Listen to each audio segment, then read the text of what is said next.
Howdy! Welcome to the garden. Today we are going to discuss a couple of important tips for tomatoes. Just little along the road trips. And these are Jubilee tomatoes. And we're also going to look at carrots. We're going to make friends with carrots today because I know carrots are kind of hard to grow. And so some gardeners get discouraged. I've learned some things and want to share them with you. First off, with carrots, the soil must be loose. Must be so loose when you start. So adding things like peat moss is really helpful. Perlite, of course. And make sure that when we add compost, it's nice and mixed up with your garden soil. I like to companion plant my carrots with tomatoes for the obvious reason. You can see them here spilling out and over, taking up the front of the bed. That helps to keep the weeds out. The tomatoes go up this trellis that I made with some 1-bys and a nail gun.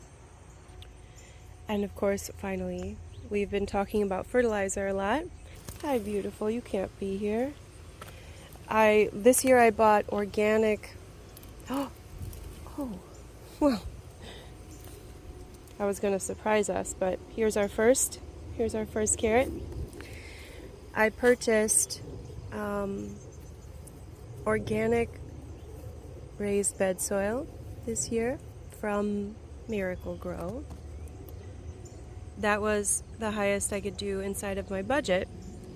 And I found that this soil is high, super high in nitrogen, which is why things grew the shoots. Everything shooted up so successfully. It was great.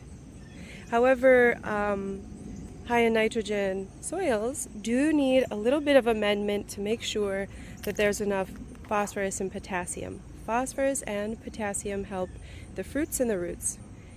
So for this bed in particular, because tomatoes are such heavy feeders, right, and because they're so prized in my garden, I love, love, love the tomatoes. I wanted to make extra special care to refine the soil and make sure I brought it right to that nutritional balance that it needs. Look at this split tomato, darn it. I try to eat them before that happens. Maybe I still will. Oh my gosh. Yes, I will.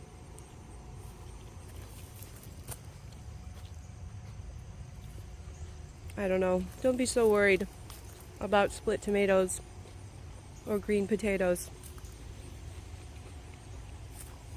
Back to the carrots. I didn't thin them that well, and that's okay. These fingerling carrots are able to grow very close in, and then because you can see the greens are where the sun is collected, and they carry that down into the root. Phosphorus is what the roots need. They carry it down into that root vegetable. Oh, hi, baby. And so when it gets a little crowded like this, you want to thin them out as they grow. And we can tell the carrots are ready. What are the signs of a ready carrot? A couple of things you can do. If you're fortunate enough to have them shouldering up like this, you can see their necks and shoulders. You'll know. So let's dig one out here.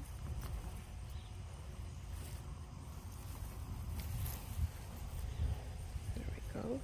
I accidentally cracked the green off of that one. So organic soil is often made organic. You know, the organic material is often made with greenery.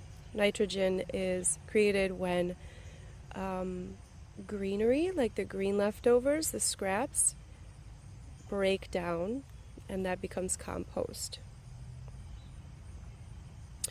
Okay, let's get to picking some of these and see what we've got. I know that they're not all ready to come up, So I'm hoping I don't pick too many prematurely. Let's see what we got.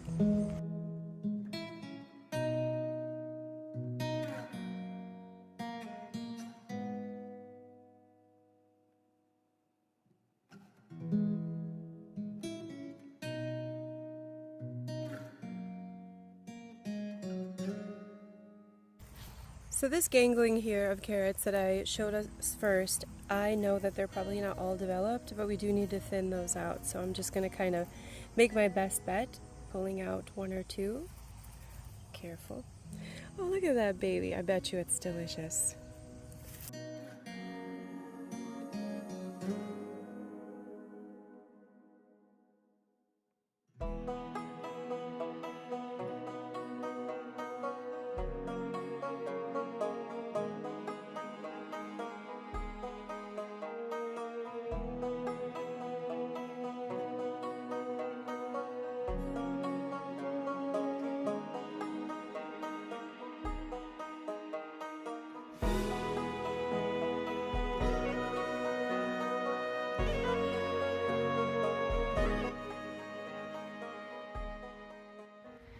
The greens of the carrots will grow up and it's kind of like hair.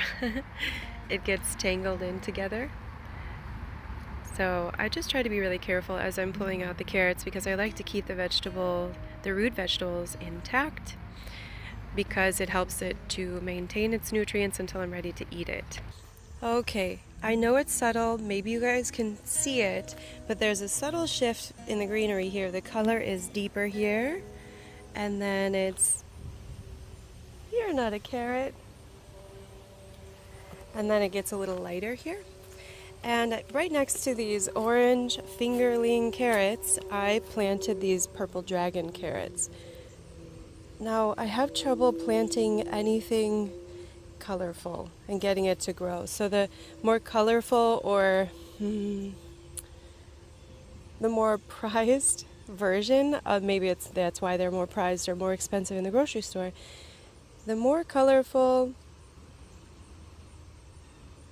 version of things, it's harder for me to grow. So if any of you have any tips for that, would you just lay them down in the comments below?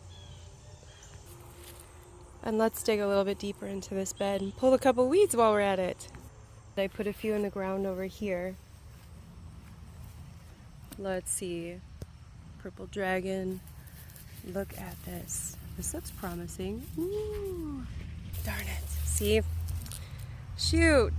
Look at that guy. He's having lunch. That's his house and his lunch. Let's see this guy. There we go. Oh. Ooh-wee. Okay, this is our haul today, and this is exciting. Carrots are my favorite daily snack.